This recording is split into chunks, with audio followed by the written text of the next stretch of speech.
Camila, sinta-se em casa, você já é super importante para nossa comunidade autismo.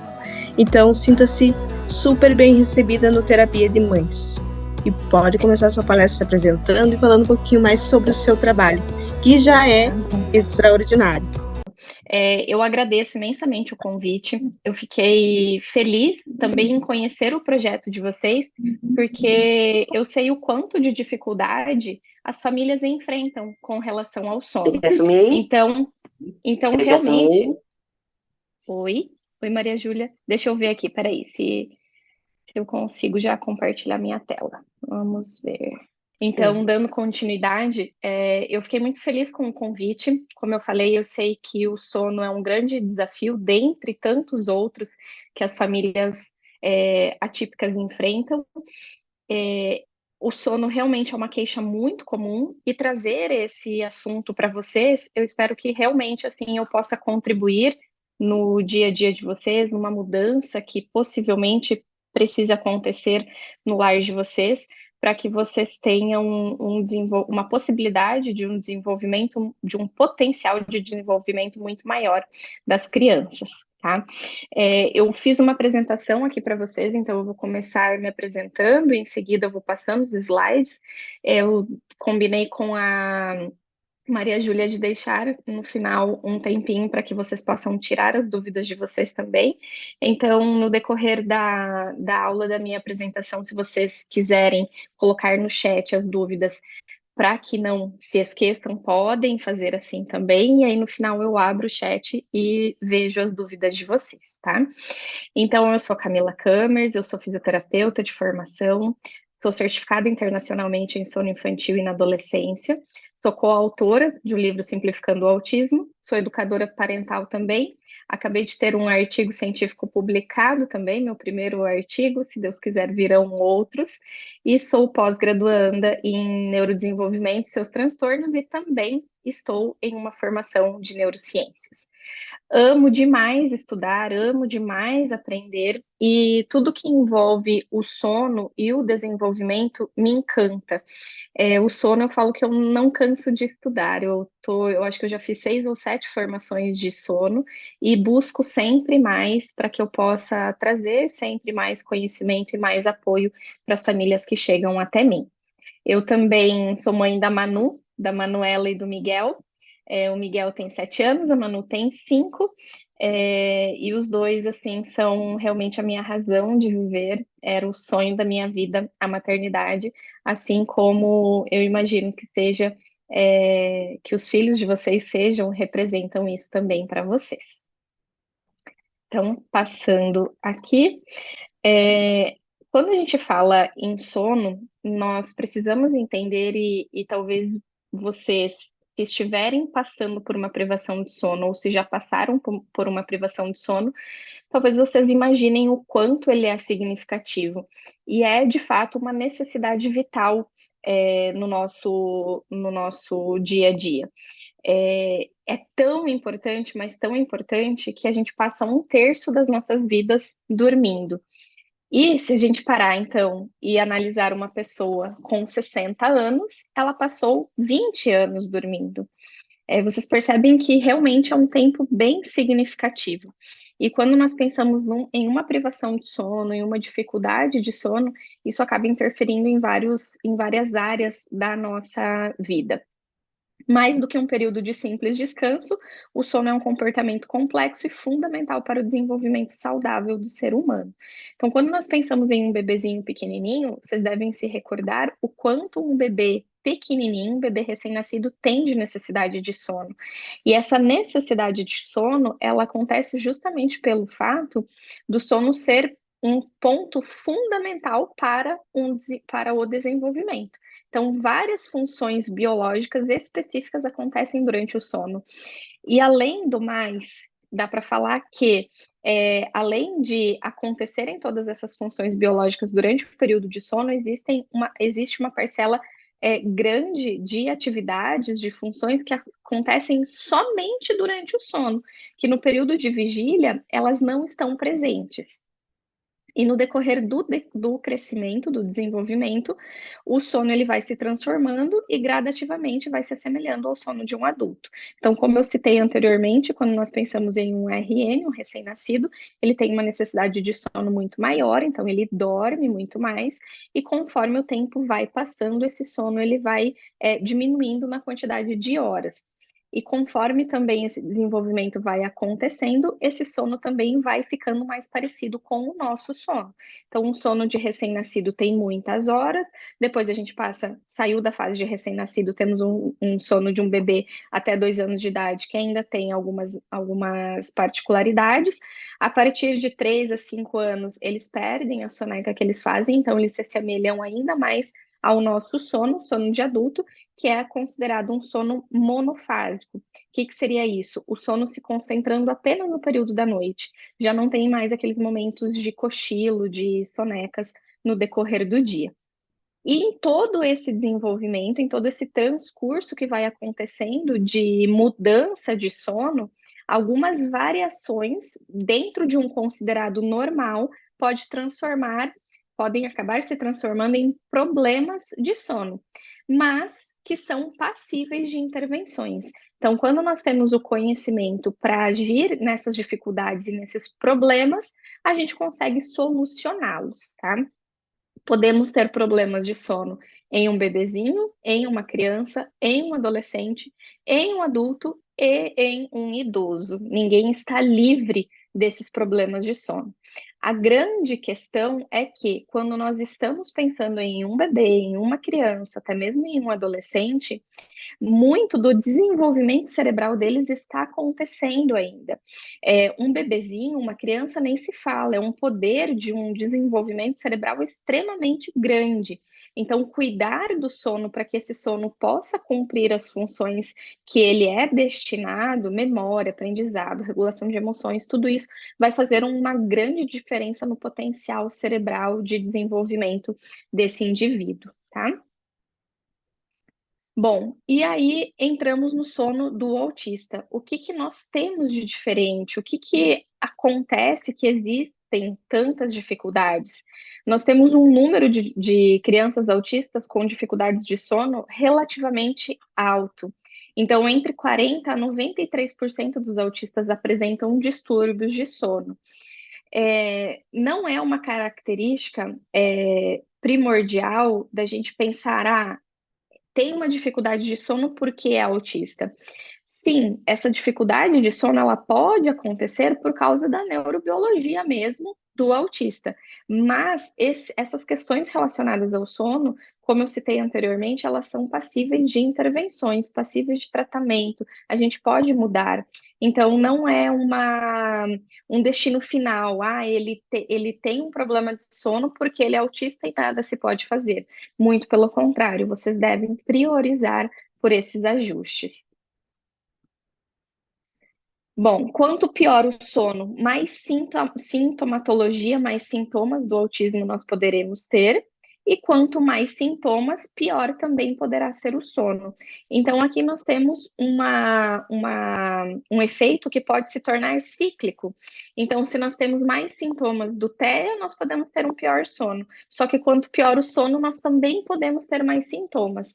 Então, grande parte das vezes, quando existe uma criança, um adolescente autista que tem dificuldades de sono, a gente não consegue mensurar muito bem se aquela sintomatologia toda que está acontecendo é de fato por causa do autismo ou é por causa de um sono que não está legal. Então, avaliar essas questões relacionadas ao sono e buscar ajustá-las, ajudar a melhorar o sono dessa criança ou desse adolescente, com certeza vai limpar mais esse caso para que a gente possa, de fato, entender quais são as dificuldades que aquela criança autista está apresentando.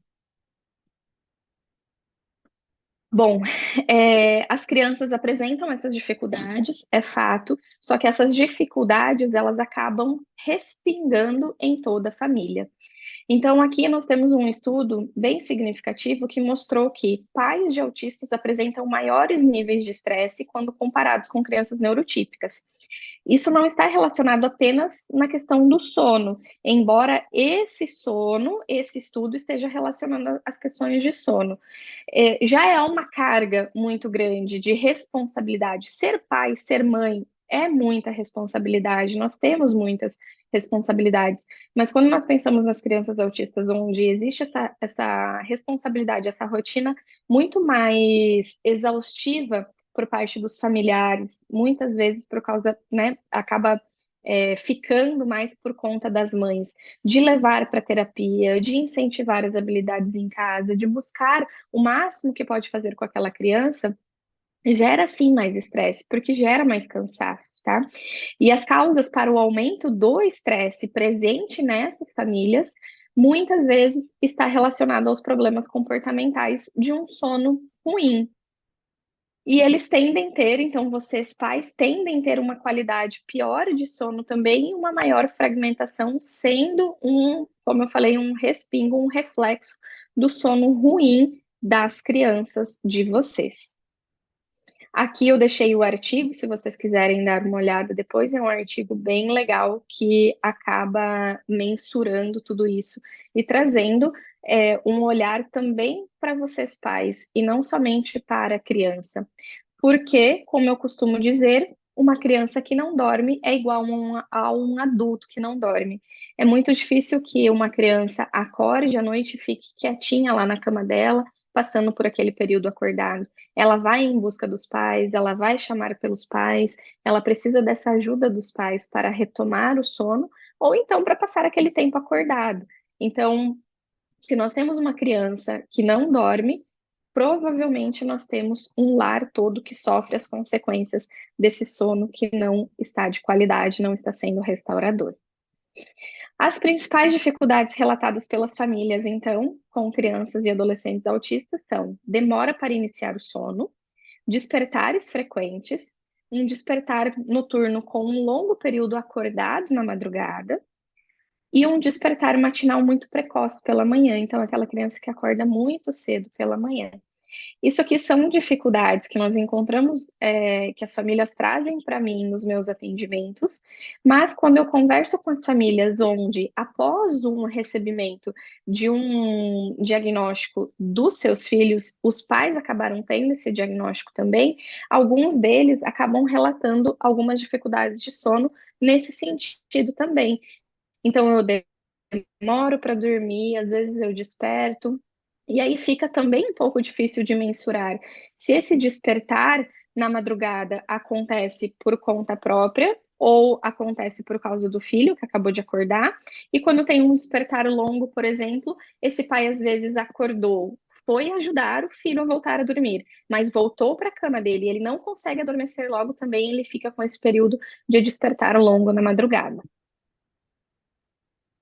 Quando nós buscamos, então, nos estudos, é realmente essas causas, né, essas dificuldades que as famílias me trazem nos atendimentos, batem justamente com o que os estudos nos mostram, que existe uma latência de sono aumentada. O que seria a latência de sono? Aquela demora para o adormecer que eu relatei anteriormente, que é uma queixa comum nos atendimentos, uma diminuição do tempo total de sono dessas crianças e uma diminuição também da eficiência de sono, que é esse tempo total mesmo que a criança vai permanecer dormindo.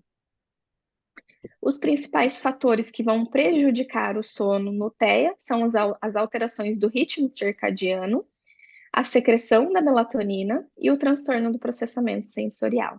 Então, o que seriam essas alterações no ritmo circadiano?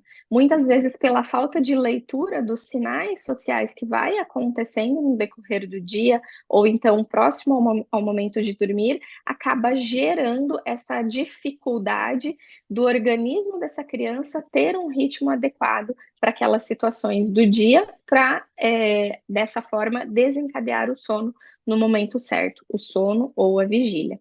A secreção da melatonina, que é o hormônio indutor do sono, ele pode acontecer de uma forma errônea, então nós temos uma liberação errônea no decorrer do dia, ou então também tem estudos nos mostrando que nós podemos ter uma qualidade diferente dessa melatonina, no caso do TEA, e o transtorno do processamento sensorial são todas aquelas hipo ou hiperreatividade, a parte sensorial que as crianças ou os adolescentes podem ter, dificultando também dessa forma o sono. Então, gerando um despertar ou uma dificuldade para dormir porque algo não está legal naquele ambiente. Seja um lençol, um travesseiro, um cheiro, uma temperatura, uma luz. Então, por isso que entender, observar os nossos filhos e perceber quais são as características dos nossos filhos é importante, porque fazendo essa observação, a gente vai conseguir identificar o que, o que pode dar mais certo naquele momento do sono e o que pode ser um desastre no momento de sono. Tá? Então, uma criança, por exemplo, que não tolera ruídos, que vocês percebem que quando vocês vão para um lugar onde tem mais barulhos, onde tem mais movimentação, ele costuma tampar os ouvidinhos, ele costuma não ter uma reação legal. Se a gente pensar lá nos momentos de sono, em colocar uma musiquinha, seja uma musiquinha calma, tranquila, para induzir um relaxamento, ou então um ruído branco que algumas famílias usam, pode ser um estressor de sono para aquela criança, dificultando ainda mais o adormecer. E aí entra um processo de aumentar a latência de sono, uma dificuldade para dormir, se aquele barulho fica ali presente durante a noite toda, tem um despertar por causa daquele barulho. Então, vai acontecendo uma cascata de reações a partir desse transtorno do processamento sensorial. Às vezes, não temos exatamente o transtorno do processamento sensorial, mas nós temos algumas peculiaridades em relação a essas sensações, em como a criança ou o adolescente recebe os estímulos do ambiente. Bom, as alterações do sono, então, o que que pode levar? Se eu tenho uma criança ou um adolescente que não dorme o tempo de sono que ele deveria dormir, ou então ele não tem a qualidade de sono que ele deveria ter, nós podemos ter uma criança com uma irritabilidade maior no decorrer do dia, aumento das estereotipias, uma criança ou um adolescente mais agressivo, aumento também do risco de autolesão, uma vez que aumentou a agressividade, irritabilidade, pode acontecer isso. Uma criança mais agitada, menos tolerância à frustração. Uma das funções do sono é oferecer uma regularidade emocional, então regular as nossas emoções. Se nós estamos privados de sono, se os nossos filhos estão nessa privação de sono, essa irritabilidade ela vai acontecer com um nível muito mais forte, muito mais presente, e ele vai ter um limiar menor a frustrações. Então, essa tolerância toda no decorrer do dia vai ficar diminuída. Uma menor capacidade de se concentrar e de aprender também, um menor rendimento nas terapias, em consequência de tudo isso. Aumentou a irritabilidade, aumentou estereotipias, não consegue se concentrar, não consegue aprender, o rendimento, claro, nas terapias vai ficar diminuído. Cuidado. Eu gosto de colocar essa frase porque muitas vezes eu recebo dúvidas das famílias me perguntando se uma criança de 1 ano e 6 meses que nunca dormiu uma noite inteira, que acorda inúmeras vezes à noite para mamar, que às vezes não acorda para mamar, mas tem uma outra necessidade, é normal? É esperado? Não, não é normal, não é esperado. Nós temos períodos do desenvolvimento que nós podemos considerar, sim, que às vezes seja esperado essa criança ter despertares para uma alimentação noturna, por exemplo, mas a partir de 1 ano de idade, vocês podem ter em mente que acordar para se alimentar ou ter despertares a partir de 1 ano de idade já não é considerado normal. Menores de 1 ano, então, é considerado esperado ter despertares a cada 1 hora e meia, a cada 2 horas? Também não.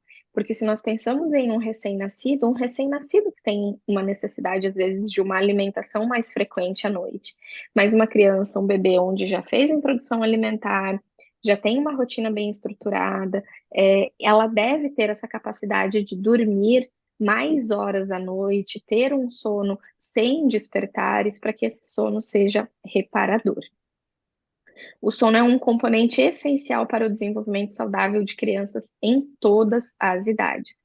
Então, por mais que nós consideramos esperado até 1 ano de idade, às vezes, ter uma mamada à noite, se nós temos um bebê que desperta mais vezes, ou que às vezes desperta, que nem é relativamente esperado que ele mame, por exemplo, um bebê que não vai buscar essa alimentação noturna, a gente acende um alerta, a gente busca ajuda para mudar tudo isso. Bom, ensaios clínicos randomizados mostraram que o tratamento dos distúrbios de sono gera melhora também nos sintomas do TEA.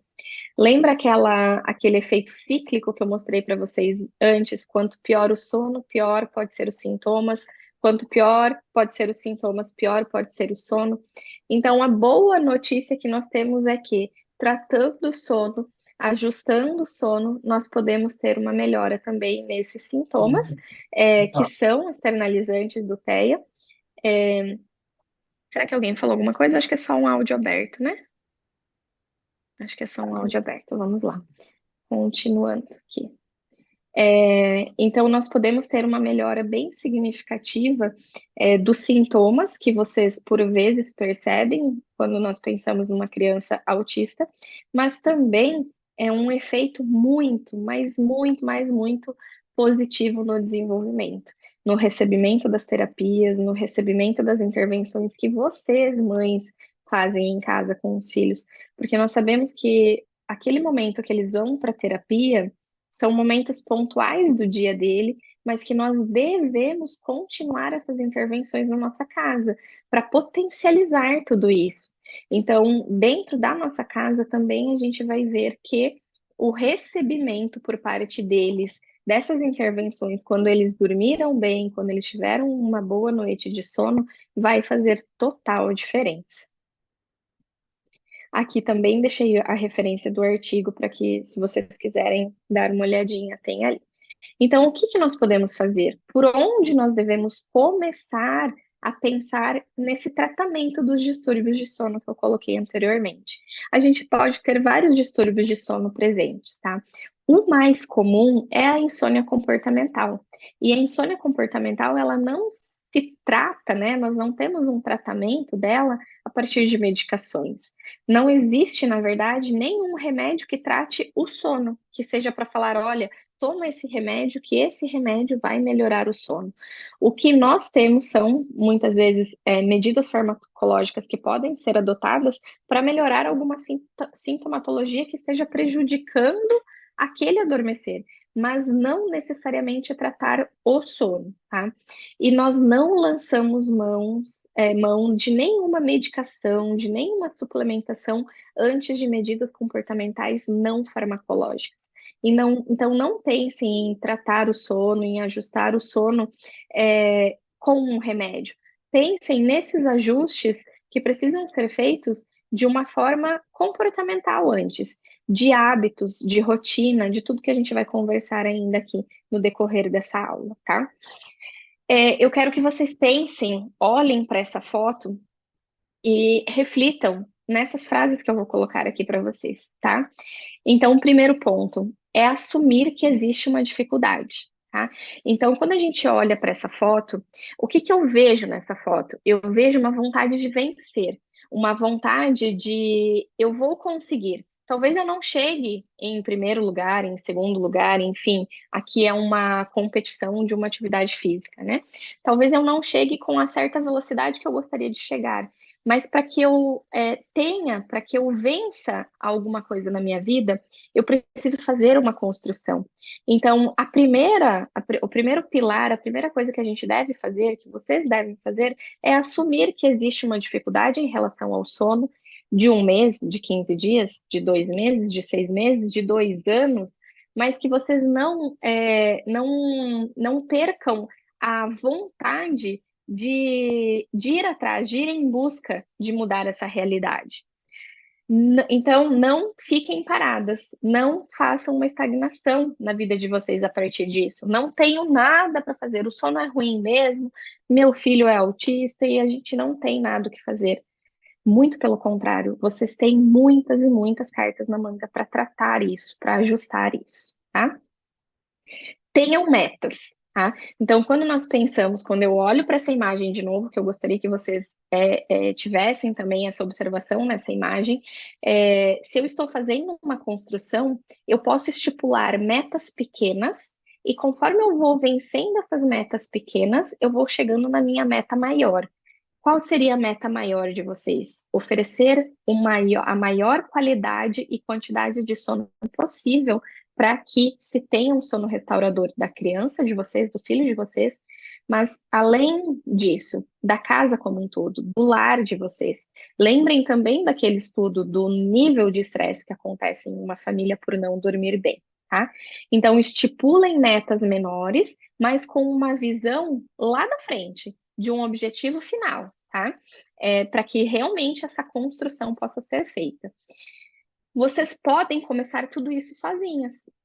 Assumir a dificuldade, não ficar parada diante dessas dificuldades, estabelecer metas e, a partir de tudo isso, construiu tudo isso, colocou em prática tudo que vocês vão aprender aqui, ou colocou em prática tudo que viu no meu Instagram, no Instagram de outras pessoas, em cursos talvez que vocês já fizeram, colocou isso em prática e mesmo assim não teve o resultado satisfatório, o resultado daquela meta final que vocês visualizaram, busquem ajuda, tá? Porque às vezes, por mais que a gente vai ter aqui, eu vou trazer pontos para vocês colocarem em prática para já ajustar tudo isso na casa de vocês, muitas vezes esse olhar de um profissional, o olhar mais crítico, o acompanhamento do profissional é que vai fazer muita diferença. Seja na visualização do que está interferindo nesse sono, então de fazer um diagnóstico de um distúrbio de sono, de tratar esse distúrbio, de dar intervenções maiores para vocês colocarem em prática, mas também mais do que isso,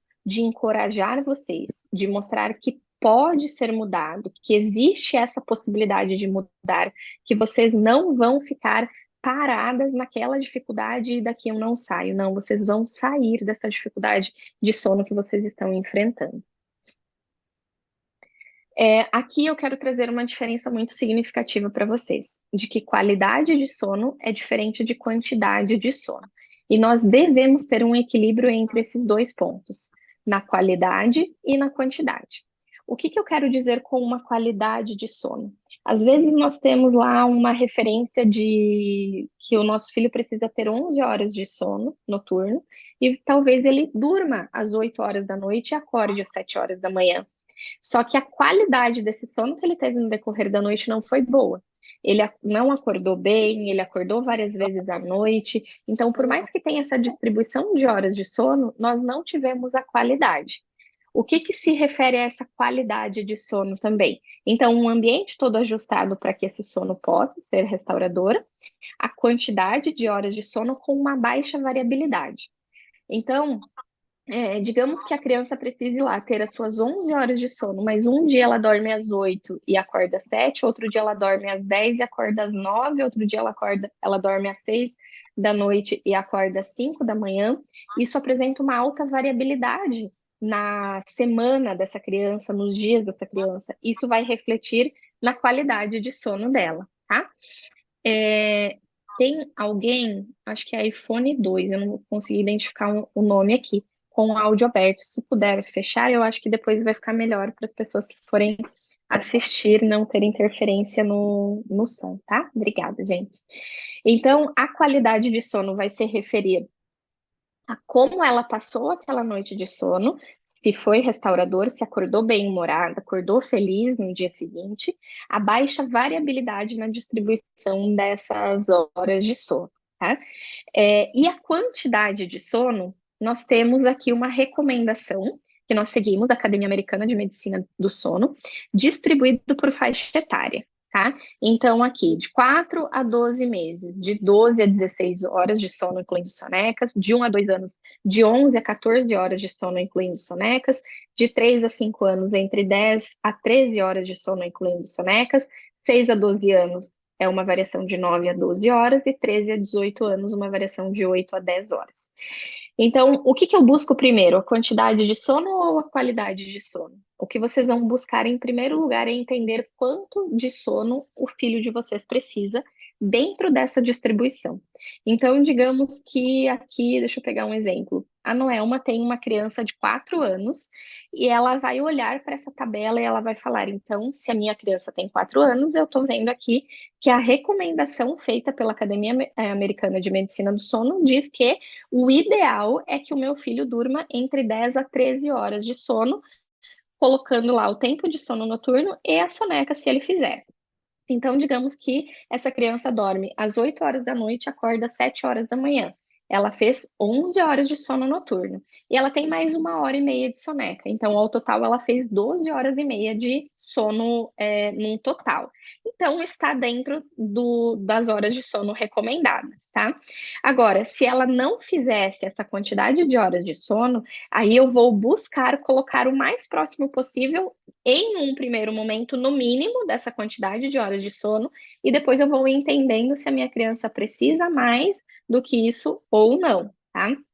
Então, isso aqui não é para vocês imaginarem que o filho de vocês precisa se enquadrar perfeitamente nessas horas de sono, mas é para servir como uma base para vocês terem uma ideia se está acontecendo o número de horas de sono adequado ou não. Eu percebo, aí vocês vão fazer uma observação de pelo menos 7 a 10 dias das horas de sono que a criança de vocês faz. Então, se vocês perceberem que o João faz um dia que ele fez 12 horas de sono noturno, ele passou o dia muito melhor do que o dia que ele fez 10 horas de sono noturno, e isso vai acontecendo repetidas vezes, de vocês perceberem esse melhor comportamento diurno com essas horas de sono a mais, é isso que vocês vão estipular com uma quantidade de sono ideal para a criança de vocês, tá? Essa quantidade de horas de sono também é fundamental para a gente, tá? Um adulto não está aqui, mas um adulto, ele precisa entre 7 a 9 horas de sono. Então, busquem também entender a quantidade de horas de sono que vocês precisam, tá? Estipulou a quantidade de horas de sono, percebeu o quanto é eficaz e o quanto a criança de vocês, o filho de vocês precisa, aí vocês vão estipular o quê? A baixa variabilidade nesses horários. Então, se eu sei que ele precisa de 11 horas de sono noturno, eu vou ter um horário regular de acordar e um horário regular de sono noturno para garantir que ele faça essa quantidade de horas de sono e para garantir também que ele tenha essa qualidade de sono e não ter uma variação muito grande na distribuição desse sono, do horário que ele começa e do horário que ele termina, e também nessa quantidade, tá? Bom, essa distribuição da quantidade de horas de sono vai estar dentro da rotina, que vai ser o primeiro pilar que vocês vão ter de atenção na construção de um melhor sono, tá? Por quê? Porque uma boa noite de sono começa de dia. Então, a nossa noite de sono, ela vem depois de uma cascata de atividades que nós tivemos durante o dia. Se nós não tivermos um dia ajustado, uma previsibilidade desse dia, aquela noite de sono ela não vai acontecer como uma melhor forma, tá? E o que que nós temos dentro dessa rotina? Eu vou esmiuçar para vocês agora o que que contém dentro dessa rotina para vocês colocarem em prática.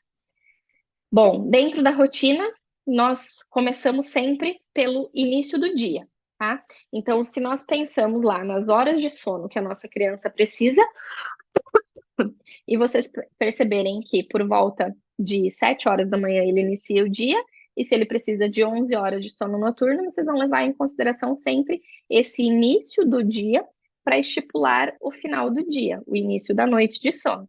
Porque o dia começa com o sol. O dia começa com o nascer do dia, com a liberação de cortisol, que é o nosso hormônio da vigília, tá?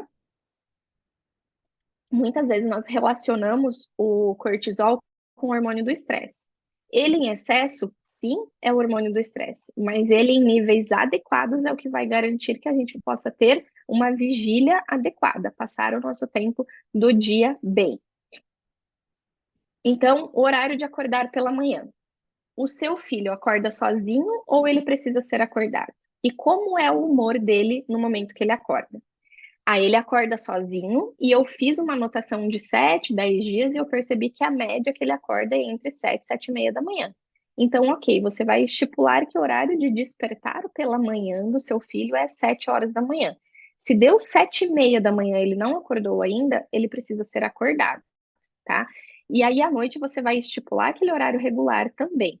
Horários regulares, a gente pensa para que atinja aquela qualidade de sono, que eles não tenham uma variação maior do que 30 minutos, para mais ou para menos, tá? Então, se vocês estipularem como um horário regular do início do dia, 7 horas da manhã, a criança acordou 6h30, bom dia, eu vou iniciar o dia mesmo, tá? Se deu 7 horas, 7h15, acordou, bom dia, vou continuar o meu dia. Se deu 7h30 da manhã, ela não acordou ainda, aí ela precisa ser acordada, por quê? Porque senão todo o restante do dia dessa criança vai ser alterada, porque é um efeito cascata, tá? Aí, nesse caso, nós vamos observar novamente a quantidade de horas de sono que essa criança precisa, porque se ela está precisando ser acordada mesmo para manter esse horário regular, talvez esteja faltando horas de sono, tá? E aí entra nesse quesito de ser acordado. Se a criança precisa ser acordada todos os dias, é muito provável que esteja faltando horas de sono. Pode ter a ver com a qualidade de sono também? Pode, mas é muito mais frequente estar relacionado à quantidade de horas que essa criança está fazendo que não está sendo suficiente. Então, vou dar um exemplo para vocês. É a criança que precisa ir para a escola ou precisa ir para a terapia às 7h30, 8 horas da manhã, precisa sair de casa. E aí ela precisa ser acordada entre 6h30 e 7 horas para que consiga acordar, assim, ser acordada, na verdade, tomar café da manhã, pegar a mochilinha, pegar tudo para então sair. Se ela precisou ser acordada, é muito provável que faltou horas de sono. Então, se isso acontece na casa de vocês, leve para dormir mais cedo à noite, tá? Ah, mas aí ele vai acordar mais vezes. Talvez ele esteja acordando porque ele está chegando exausto lá no momento do sono noturno, tá? Então, os despertares também podem ser devidos a essa exaustão que demorou demais para dormir. Ele está cansado demais. Como é o humor dele quando ele acorda? Aqui vai estar mais relacionado à qualidade de sono. Então, se ele não acorda bem-humorado, se ele acorda irritado, se ele acorda bravo, provavelmente tem relação com a qualidade do que aconteceu aquela noite, como estava o ambiente naquela noite, se teve um despertar, se teve de repente um pesadelo, alguma coisa assim, tá? Já na outra extremidade, então, nós vamos ter o início da noite, com a lua, com as estrelas presentes, vamos ter a melatonina, tá? A melatonina é o hormônio do sono, vocês conhecem pelo hormônio, como sendo o hormônio do sono, o hormônio indutor do sono. Eu costumo dizer que é o hormônio que abre a porteira do sono. Só que para que essa melatonina seja bem liberada, nós precisamos da escuridão. Tá?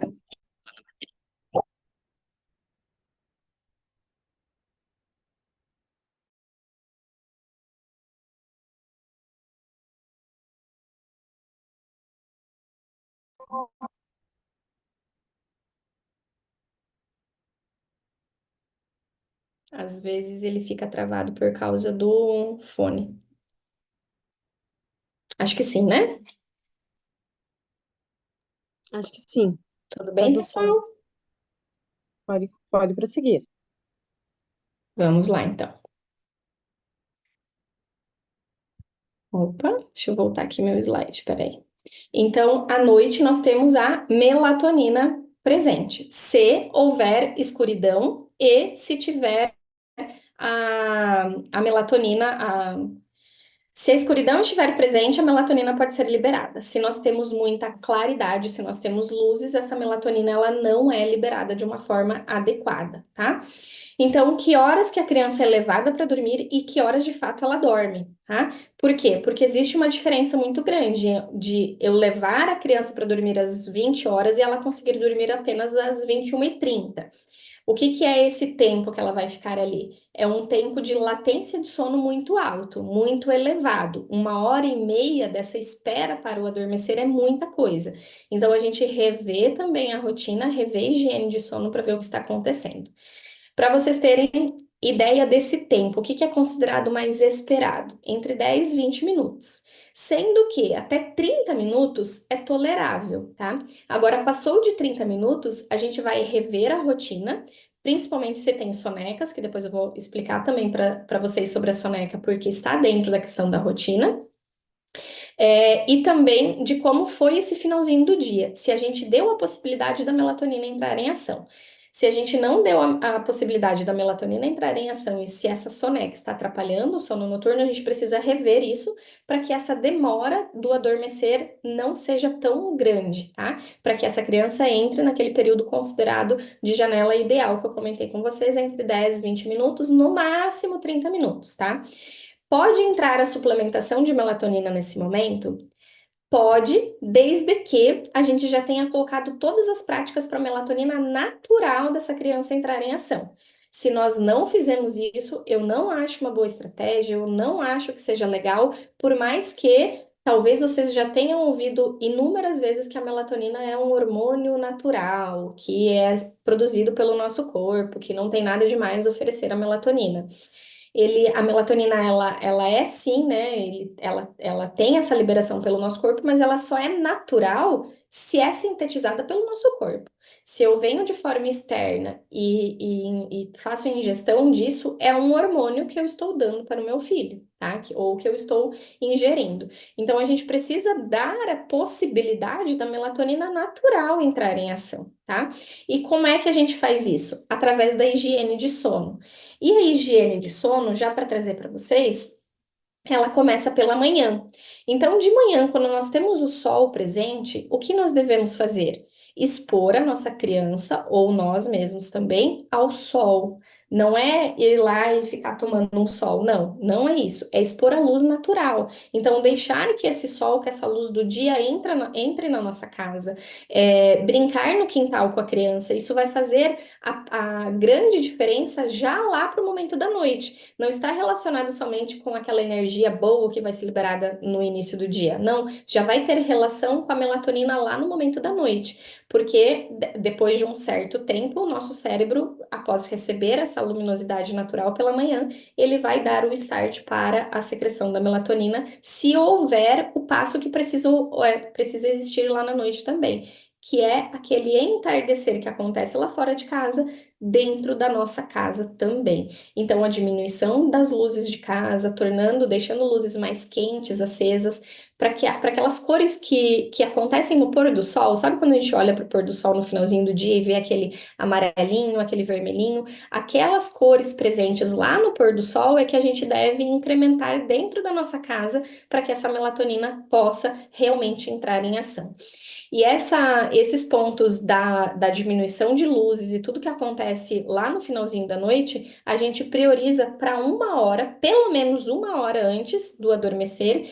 E se existe uma latência de sono muito alta ainda nessa casa, para essa família, e dependendo o nível de intensidade de atividades dessa criança, a gente pode aumentar esse tempo, fazer essa higiene de sono, essa diminuição de luzes por mais tempo, tá? 1 hora e meia, às vezes 1 hora e 40, dependendo da reação da criança para tudo isso, tá?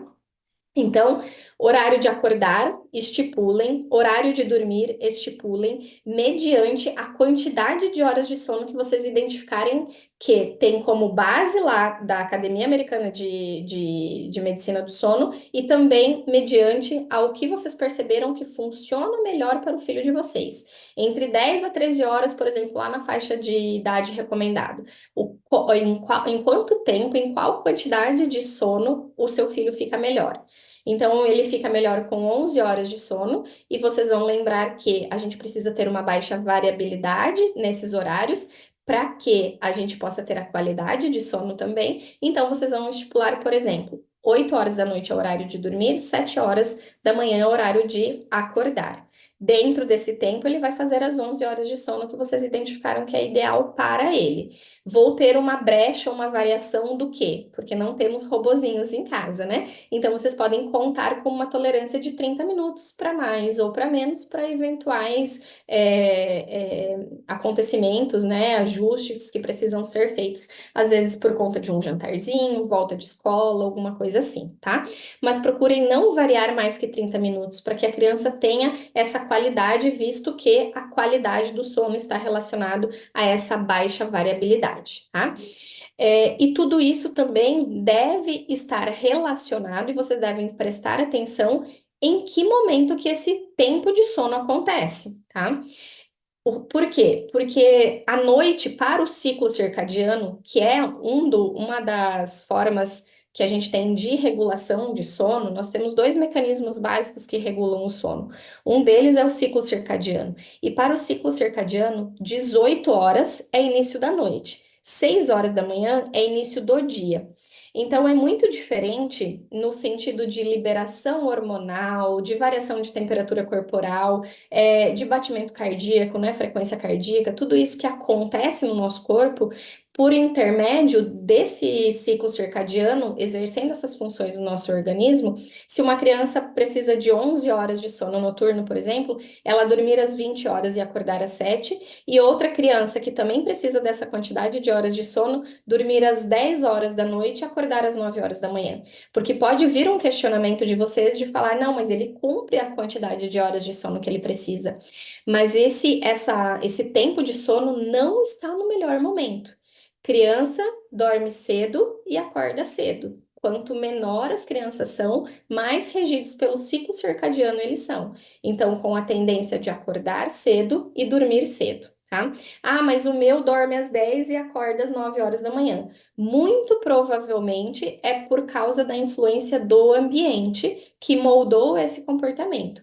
Mas levando em consideração as funções biológicas, vocês não estão dando o melhor potencial de aproveitamento dessas funções para a criança, tá? Então, observem também os horários que isso acontece, tá? Continuando dentro da rotina também, então, nós temos a soneca. Recapitulando, falamos de um horário regular de acordar pela manhã, de um horário regular de sono noturno, para que ele tenha essa quantidade de horas de sono e a qualidade de sono. A soneca, vocês viram lá naquela distribuição da quantidade de horas de sono, que na faixa de 3 a 5 anos ainda pode acontecer soneca. Então, nós vamos juntar a quantidade de horas de sono noturno junto com a quantidade de horas de soneca. Só que entre o terceiro e o quinto ano de vida, a criança tende a perder essa soneca, tá? Só que se essa soneca ainda acontece na casa de vocês, o que vocês vão ter de atenção é que essa soneca, ela não pode roubar o tempo de sono noturno. Para uma criança que está na faixa etária aí até de uns 5 aninhos, por exemplo, que pode ainda fazer soneca, a gente prioriza pelo menos 10 horas de sono noturno, tá?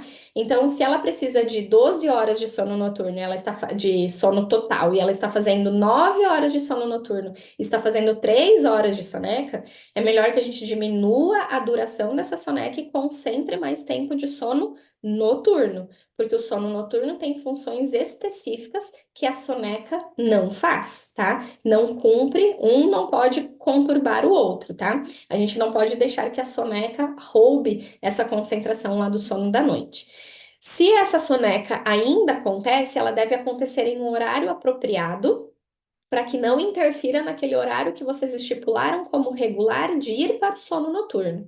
Então, se a soneca acontece da 1h30 às 3 horas da tarde, e isso faz com que vocês não consigam colocar a criança para dormir no horário estipulado, seja às 7h30 da noite, 8 horas da noite, o que deve acontecer? A redução dessa soneca ou antecipação dessa soneca para que a criança não fique com aquele horário regular comprometido e para que também ela não tenha uma latência de sono muito grande. Tá?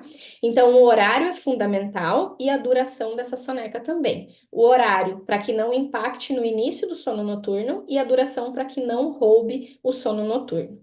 De uma maneira geral, para vocês terem ideia, tá? A partir de 1 ano e meio de idade, normalmente a criança já ficou com uma soneca apenas.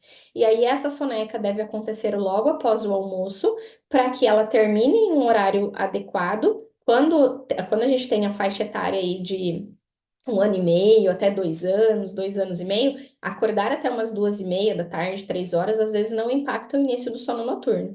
Mas passou dessa idade, 3 anos, 4 anos, às vezes, se esse despertar da soneca acontecer por volta de 2h30 da tarde, já vai impactar no sono noturno, no início do sono noturno. Porque essa criança precisa ter um tempo de vigília ainda adequado para conseguir ter gasto de energia, criar pressão de sono suficiente para gerar o sono noturno, tá? É, essa soneca, então, como eu falei, entre o terceiro e o quinto ano existe a tendência de perder essa soneca, mas as crianças autistas, muitas delas ainda se beneficiam da soneca por conta de uma sobrecarga sensorial que às vezes acontece na distribuição das terapias, da escola, de tudo isso que acontece no dia da criança. Tá? Então, às vezes, vai para terapia de manhã e vai para a escola à tarde. Se conseguir encaixar uma sonequinha, muitas famílias relatam uma melhora na rentabilidade do período seguinte a essa soneca, porque às vezes recebeu uma sobrecarga sensorial tão grande pela manhã, seja de visão, de audição, de propriocepção, que precisa dar essa relaxada, dar essa regularidade de novo para a criança, ela se sintonizar ali, estar bem para receber o que vem no outro período, tá? Outro ponto dentro da rotina é a alimentação. Então, precisamos ter uma rotina alimentar de distribuição de alimentos bem estipulada no decorrer da rotina como um todo, tá? E uma boa alimentação.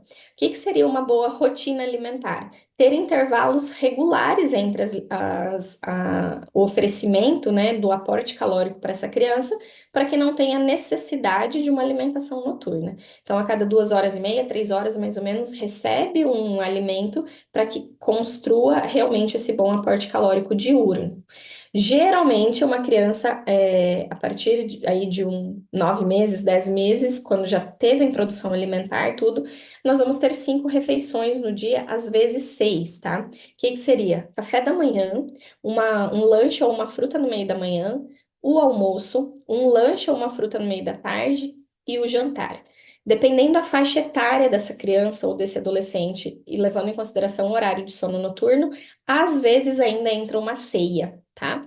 E o que seria a boa alimentação? Alimentos que não dificultem o sono. Então, bebidas estimulantes, alimentos que sejam muito energizantes, estimulantes, frituras, doces, chocolates, esse tipo de coisa vai dificultar o sono. Então, a gente prioriza uma boa alimentação. Se temos uma seletividade alimentar, a busca por um profissional adequado também que possa dar o apoio necessário, o suporte para esse aspecto também é extremamente importante. Os estímulos também entram dentro da rotina. Recapitulando, o que engloba a rotina? Horário de acordar e horário de dormir regulares, a soneca, se tiver, com a duração e a boa distribuição dela no dia, uma boa rotina alimentar, e dentro dos estímulos nós temos as terapias, o período de escola e o uso de telas, tá? Então, todas as atividades, os estímulos que essa criança vai ter.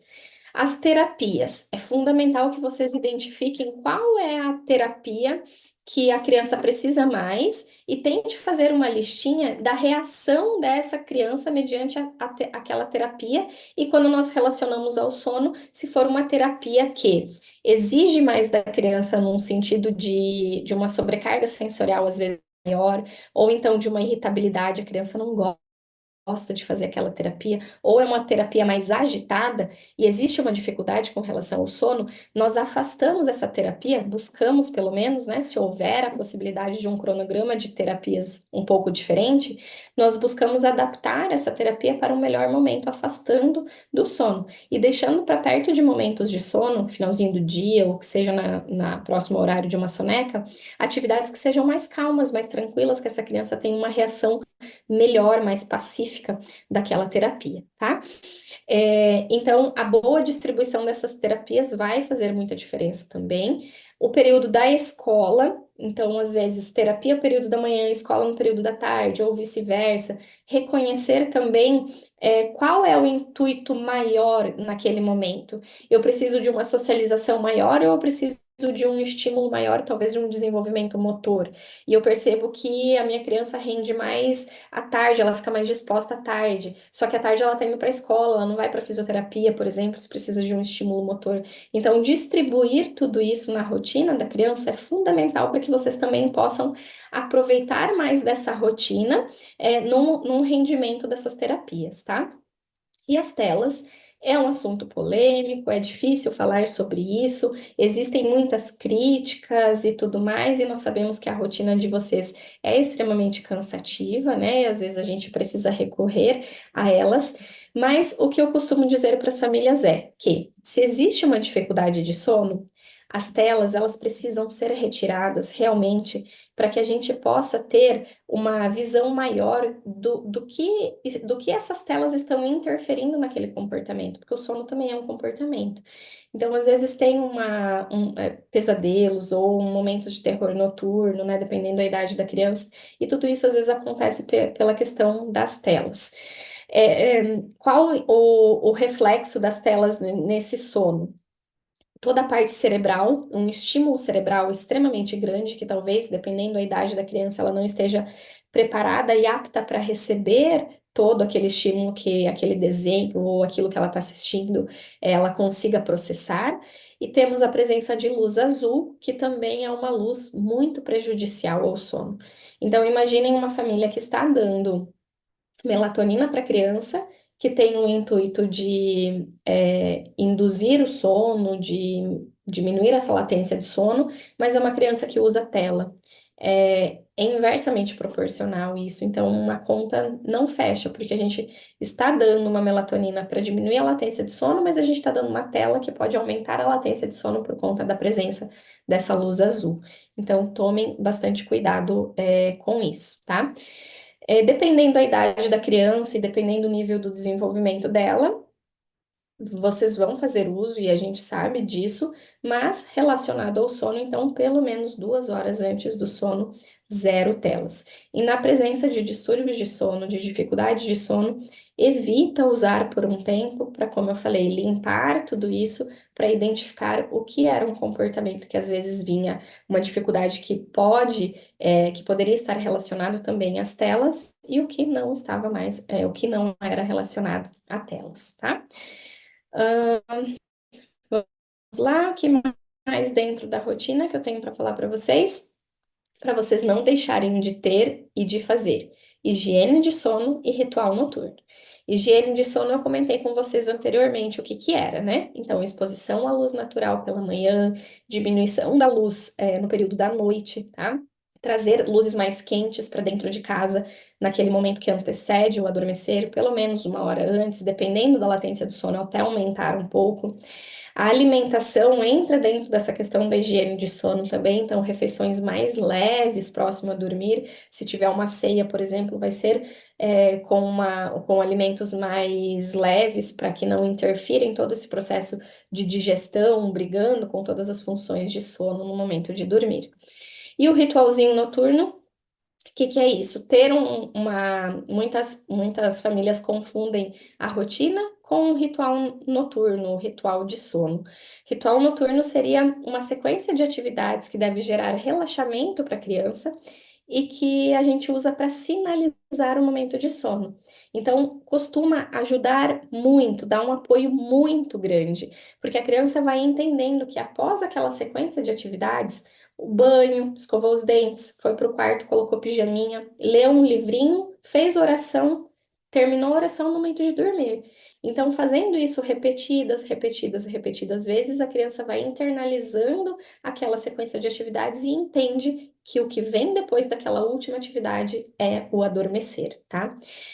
Conversem bastante com as crianças, falem que para dormir a gente tem que fechar os olhinhos, então, olha, chegou a hora de dormir, pode fechar os olhinhos, a mamãe tá aqui, vou fazer um carinho, vou ficar aqui com você um pouco. Encorajem esse adormecer. As crianças precisam se sentir seguras para conseguirem dormir, assim como nós. Quando nós estamos em um ambiente esse ambiente não oferece segurança para gente, no sentido, sei lá, um bandido vai entrar, um ladrão vai entrar, ou a porta a gente não consegue trancar a porta e tal, nós não nos sentimos seguras naquele ambiente, então a gente também não consegue ter um sono restaurador.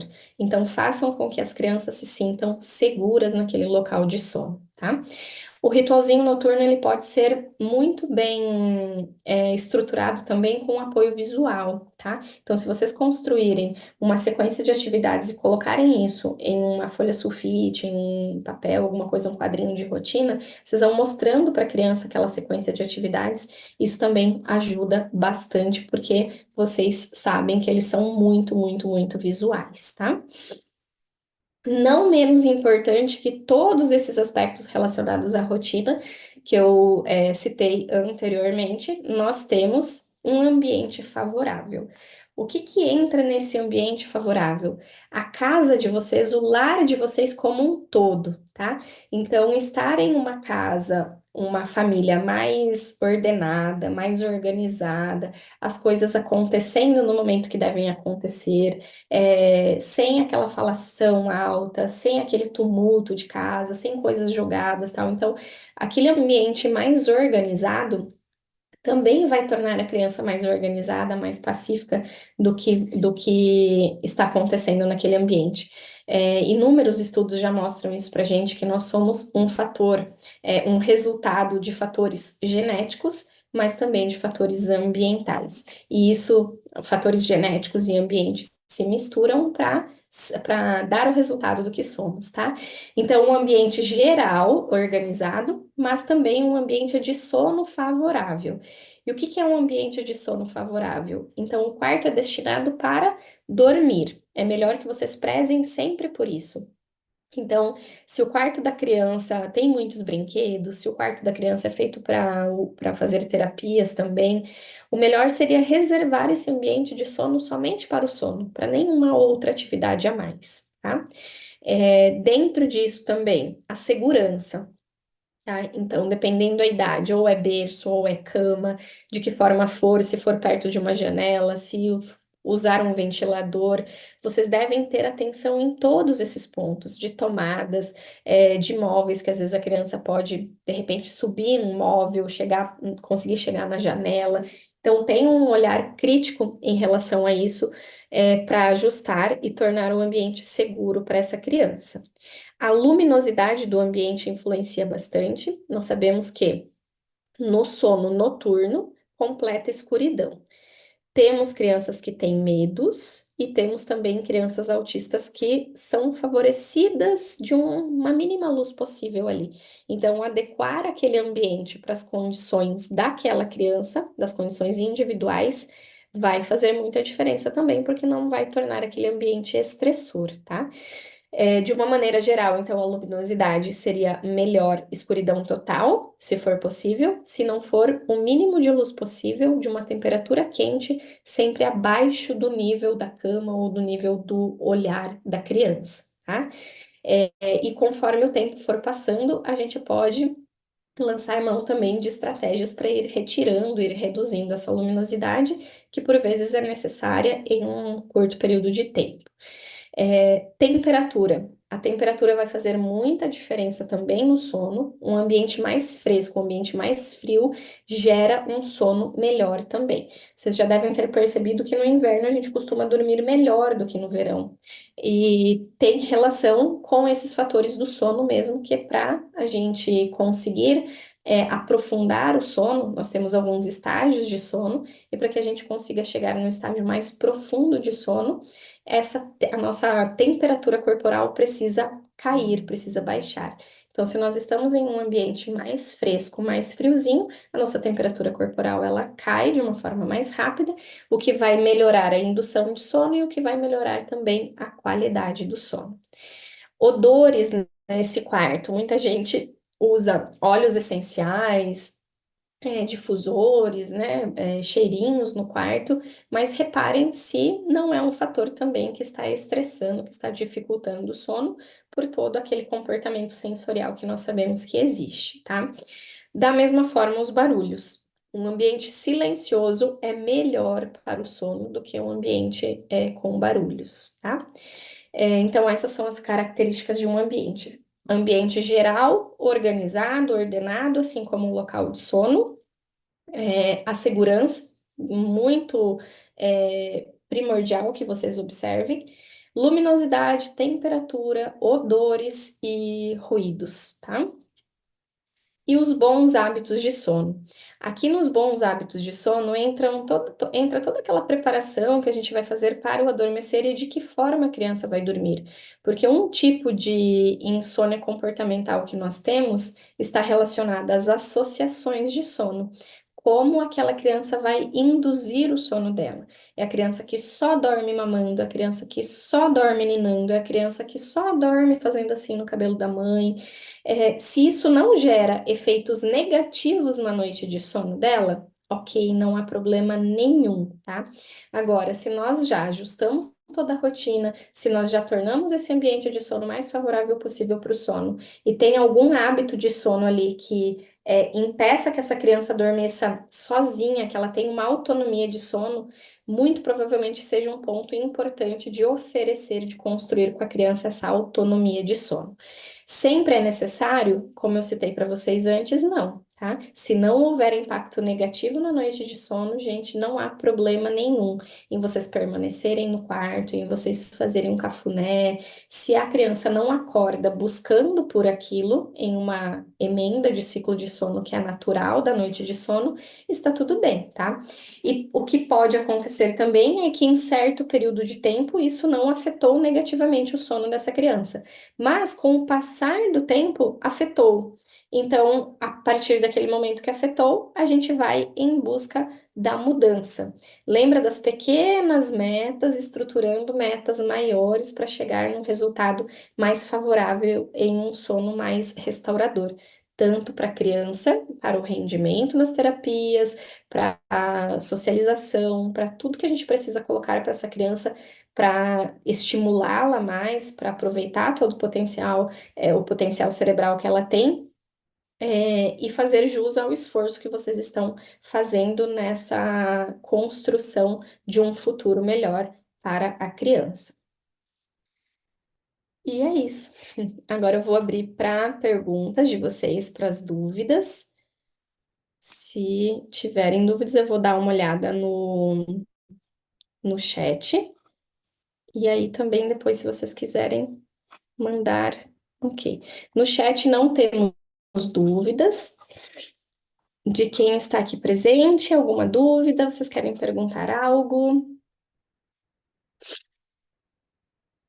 Eu até peço desculpas porque eu passei um pouco do horário combinado, mas é difícil resumir muita coisa do sono porque nós temos muitos fatores que acabam interferindo no sono.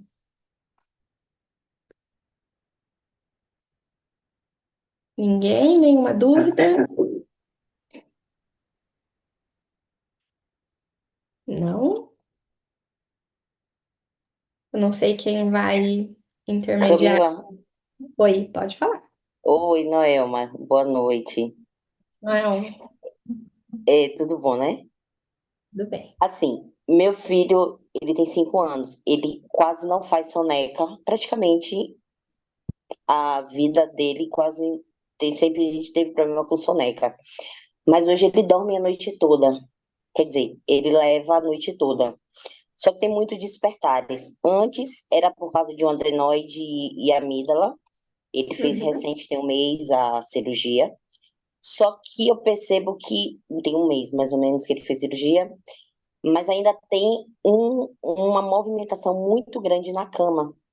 A gente Uhum. ainda faz cama compartilhada com ele antes por causa da apneia, que volta e meia ele estava sempre rodando a cama, tentando levantar, tentando respirar. Hoje a gente percebe que já deu uma boa melhorada, a boquinha fechada após a cirurgia, mas ainda percebo essa movimentação. Ele já está dormindo desde 9 horas da noite. A gente está tentando melhorar essa rotina cada dia mais, tentando evitar mais telas, enfim. Mas isso aí, hoje, qual é o meu próximo passo? O que é que eu poderia estar fazendo? Onde eu Vamos lá. teria que estar investigando? Ele tem 5 anos, né? Que você falou. 5 anos. Tá. Um mês de cirurgia. A hipertrofia, né, a questão da adenoide, dessa dificuldade da respiração, realmente é um fator que pode atrapalhar muito a qualidade de sono, porque imagina, quando a gente está resfriada, e está congestionada, essa dificuldade de respirar atrapalha o nosso sono. Agora, imagina isso constante em uma criança. Então, da cirurgia, deu tudo certo, tá tudo bem. Você já passou em retorno e tal, tá tudo ok. Já tá Tá. tudo ok. Vamos lá. Ele dorme por volta de 21 horas, você falou, né? De 9 horas da noite. Isso, isso. Você leva ele para dormir que horas? A gente tá levando entre 8 e 8 e meia, só que às vezes ele vai até 10 acordado. Tá. E que horas que ele Hoje acorda de manhã? ele tá acordando entre 6 e meia a 7 e meia. Tá. Todos os dias acontece esse mesmo horário, ou existe uma variação muito grande? A gente só, eu só deixo mais um sábado para domingo, mais Tá, livre, mais tá. livre. Veja bem, gente, esse é outro ponto muito importante para vocês, tá? Quando nós pensamos em dificuldade de sono, quando tem distúrbio de sono, quando a gente está buscando a melhora do sono da nossa casa, o ideal é que a gente construa toda essa mudança de plasticidade para um horário regular, para melhorar o sono, para depois ter essas, tipo, no sábado eu abro mão um pouquinho, tá? Então, o ideal no primeiro momento é que você não é tenha essa regularidade de segunda a segunda. Porque por mais que o teu filho tenha 5 anos, é muito difícil que uma criança de 5 anos já tenha, na verdade, o discernimento de hoje é sábado, eu vou dormir um pouco mais tarde, vou acordar um pouco mais tarde, ou hoje é feriado. Então ele precisa ter a consistência de segunda a segunda ter um horário regular, de ir para o sono noturno e um horário regular para acordar, tá? Vamos lá, pensando na rotina primeiro, tá? Se ele tem esse horário, por exemplo, entre 6 e meia e 7 e meia, você pode estipular o quê? Que 7 horas da manhã é o horário que você vai ter como regular para ele acordar. Se deu 6 e meia da manhã ele acordou, ok. Se deu 7 e meia da manhã, passados aqueles 30 minutos ele não acordou ainda, você vai acordá-lo. De segunda a segunda, tá? Todos os dias. Acordou, o que que você vai fazer com ele? Vai abrir janela, vai abrir cortina do quarto, vai sair do quarto, vai às vezes dar uma voltinha no quintal, antes mesmo de dar o café da manhã, para ele receber essa luz natural e você vai ter um ritualzinho do bom dia. Essa sequência de atividades para sinalizar o início do dia com essa luz natural, para que a melatonina dele depois, lá no período da noite, já entre em ação com essa liberação legal de cortisol no início do dia, tá? Com essa sinalização do início do dia, tá? Então, temos um. É melhor falar vendo vocês, gente, é muito melhor. Então, tem um horário regular de acordar pela manhã, seguido do ritual do bom dia, com a presença de luz, tá? Ele vai para terapias? Como é que é a rotina de vocês em relação à terapia, escola? A terapia dele estava acontecendo, ele tá indo para a escola pela manhã, aí a terapia estava um período da tarde. Só que nos dias que não tinha terapia, ele fica na escola, Tá. porque tem atividade multidisciplinar na escola, no horário. Quando você leva ele para a escola, quando você volta com ele de escola ou de terapia no carro, ele costuma dormir? Hoje, mais não. Desde Não? o ano passado, ele foi perdendo essa vontade de dormir. Tá, perfeito. Então, assim, ó, uma criança de 5 anos, vamos pensar que o teu filho precisa de 11 horas de sono noturno, tá? Se ele tiver a regularidade de acordar 7 horas da manhã, ele precisa ir para o sono noturno às 20 horas. Concorda comigo? Que daí dá essas Sim, 11 horas de sim. sono noturno, tá? Ah, mas se ele tá dormindo agora por volta de 9, às vezes até 9 e meia, 10, como é que eu faço isso? Tenta manter agora como regular 21 horas para ele dormir. Passado 5 dias, você reduz 30 minutos, vai para 8 e meia, tá? Até você chegar próximo de 8. Você vai começar a fazer uma boa higiene de sono, aquela diminuição da luminosidade, de brincadeiras, de estímulos para ele, pelo menos 1 hora e meia antes do horário previsível do sono, que agora vai ser 21, que depois você vai reduzir um pouco mais para garantir as 11 horas de sono dele, tá? Telas, se ele tem acesso e tem esses despertares, essa dificuldade, eu indicaria assim que fortemente que você fizesse um esforço para que ele não tivesse esse acesso, tá? E se não tiver jeito mesmo, que ele tenha esse acesso na parte da manhã e assim 40 minutos, 1 hora, estourando, sabe? Estourando mesmo. Aí parte da tarde não tem mais acesso a telas, nada disso, o início da noite, se você ou alguém da tua casa quiserem assistir um jornal, alguma coisa, por enquanto não tem para que a melatonina natural dele possa entrar em ação e essa luz azul não gere essa dificuldade em tudo isso, tá? Então, tem uma rotina aqui. Rotina alimentar, café da manhã, lanche ou fruta no meio da manhã, um almoço. Horário de almoço e de jantar precisam ser regulares também, porque isso vai ser um sinalizador externo para ele de que a rotina dele acontece daquela forma, tá? Então, horário de almoço, geralmente meio-dia. Se ele for para o É. sono noturno, 21, pelo menos 1 hora e meia, 2 horas antes o jantarzinho dele, tá? Ele Para que, janta hoje em torno de 17h30 às 18 horas. tá. E depois você dá Mas mais antes alguma de, coisa para ele? na hora de dormir, ele pede iogurte. Tá, tá. Ele tem algum tipo de intolerância? Nunca N- percebi, não? A gente já fez o exame, não deu muito baixo, mas Uhum. assim, a única fonte direta de lactose é o iogurte. Iogurte, tá. Então tá. Então, digamos que 5, 5h30 ele tem um jantarzinho. Priorize a alimentação assim de comida mesmo para ele nesse Ele horário, gosta. né? Facilitem a vida de vocês, então sobrou do almoço, faz um pouquinho mais do almoço para sobrar um pouquinho para oferecer no jantar, né? Senão a gente fica escravo da cozinha também. Então, oferece o jantarzinho para ele. E mais tarde pode oferecer, por exemplo, um iogurte para ele. E às vezes você pode colocar, por exemplo, ele gosta de banana? Não. A seletividade com fruta tá bem puxado. Tá? Às vezes, sabe, começar com um tiquinho de nada ali, para ir dessensibilizando. Eu posso mandar para Maria Júlia depois, ou para Manu, não sei, uma lista de alimentos que são amigos do sono. Aí dentro dessa lista de alimentos vocês podem ver o que a criança de vocês gosta mais e agregar na alimentação, no jantarzinho, às vezes na ceia, pode ser uma boa estratégia também. Porque os triptofanos, eles, embora as evidências sejam muito baixas, a gente tem uma questão mais assim de um off-label, sabe? De uma ajuda em relação aos triptofanos, em relação ao sono, tá? Bom, aí entra a questão do ambiente, tá? O que que tem aqui a relação do ambiente com isso? Possivelmente, a cama compartilhada para vocês talvez não seja uma boa estratégia mais. Porque se sempre teve essa dificuldade de sono, talvez essa dificuldade de sono esteja relacionada a uma presença ali na cama. Então, talvez fazer a transição nisso possa ser um fator positivo para vocês, tá? Como que desfaz a cama compartilhada? De uma forma bem gradativa, tá?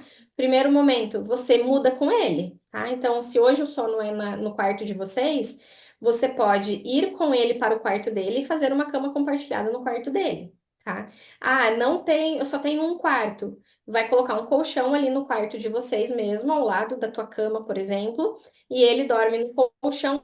Você dorme lá no colchão com ele algumas noites para que ele adapte em outra superfície, no colchão, no chão, por exemplo, tá? Então, seja mudança de ambiente ou mudança de superfície, em um primeiro momento você vai com ele, você oferece essa segurança para ele. Depois você vai se afastando nesse processo, tá?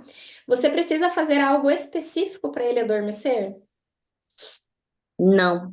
Não? Hoje ele tá, aliás, assim, ele tá pedindo um soninho, a gente coloca no celular uma música que não tem, não Uhum. tem só mesmo instrumental. Hoje ele tá pedindo isso. E às vezes massagem também. Tá. E aí você fica pertinho dele até ele adormecer. É. Tá.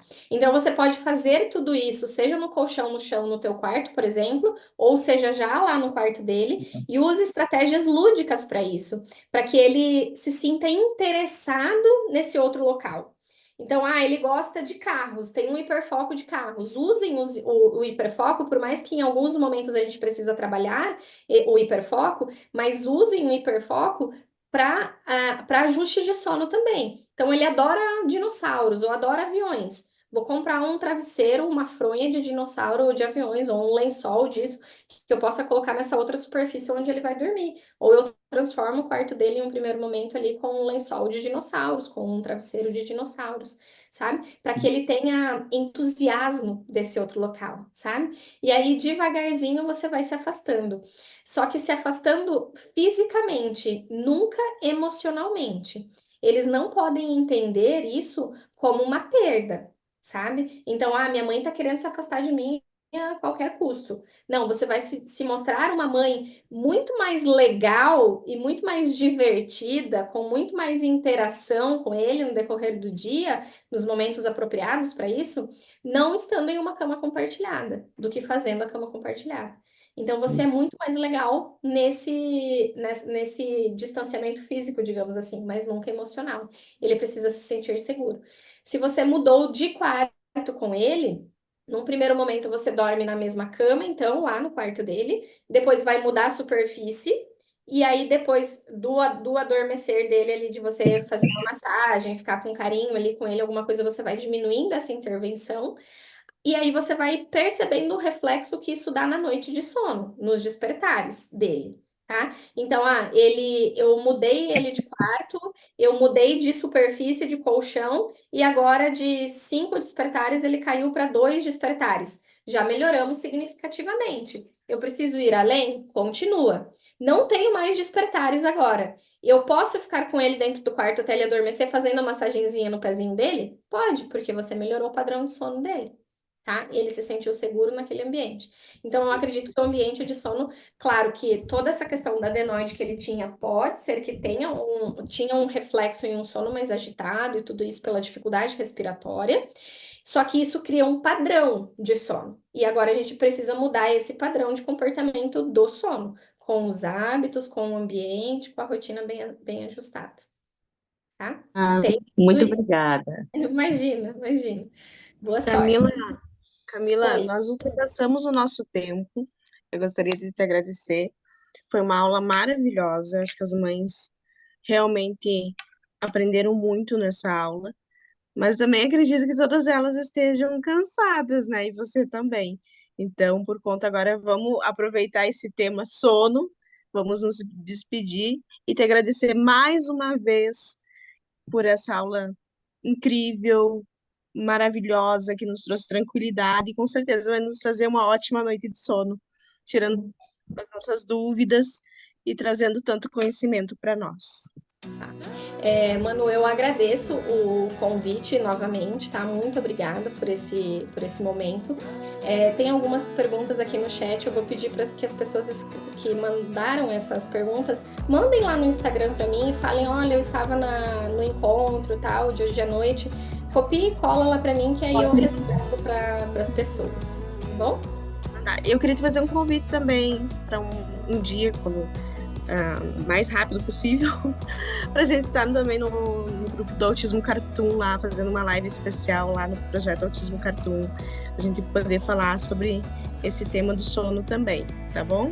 Será um grande prazer, só marcar. Vamos alinhar nossas agendas e eu com certeza topo e estarei lá. Boa noite, pessoal. Muito obrigada, menina.